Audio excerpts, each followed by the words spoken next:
તો જય માતાજી દોસ્તો, સ્વાગત છે તમારો મારા એક નવા બ્લોગમાં। આજે આપણે એવા ખેડૂતના ખેતરમાં આવી ગયા। તમે જોઈ શકો ફરતી કોર 10 વીઘાનો કપાસ છે, ક્યાંય તમને છોડવો લીલો જ જોવા ન મળે। બ્લોગમાં તમને બતાવું, આ છે 10 વીઘાનું ખેતર। તમે ઠેઠ લગીને જોઈ શકો છો, ક્યાં છોડો તમને લીલો જોવા ન મળે। પૂરેપૂરો આખો ઘેરો સુકાઈ ગયો। કેવડી નુકસાની ખેડૂતને। આખા ખેતરમાં તમે જોઈ શકો છો, ક્યાં છોડવો લીલો તમને જોવા ન મળે। ઠેઠ ઓલી વાર દેખાય ત્યાંથી ઠેઠ અહીં સુધીમાં શું કરે બિચારા ખેડૂત। પૂરેપૂરો આખો ઘેરો સુકાઈ ગયો। બિચારા ખેડૂત હાવ મરી ગયા આમાં। એક કે છોડવો લીલો નથી, પૂરેપૂરો સુકાયેલો છે। 10 વીઘાનો કપાસ, આખો ઘેરો। આપણે આગળ તમને પણ બતાવીએ, બ્લોકમાં બનાવી રહેજો।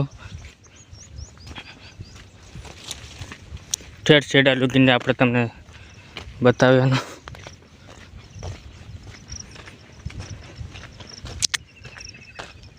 જોઈ શકો તમે આખો ઘેરો।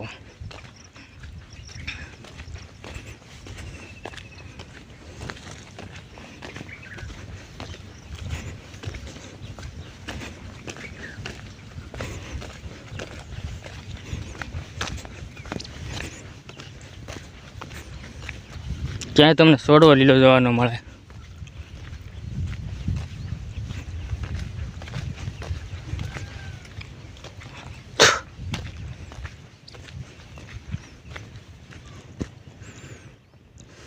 જો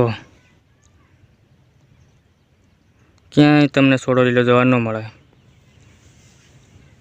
આખો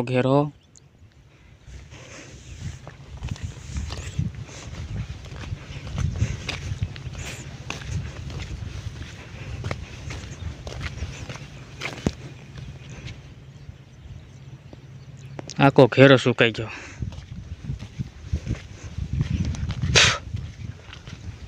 આ ખેતરમાં કપા હતો, એ ઉપાડીને નાખી દીધો છેડે।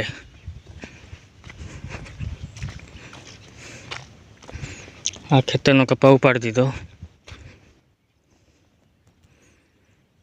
આખા ઘેરો સુકાઈ ગયો દોસ્તો। આવી પરિસ્થિતિ છે ખેડૂતોની, મોટામાં મોટી નુકસાની છે।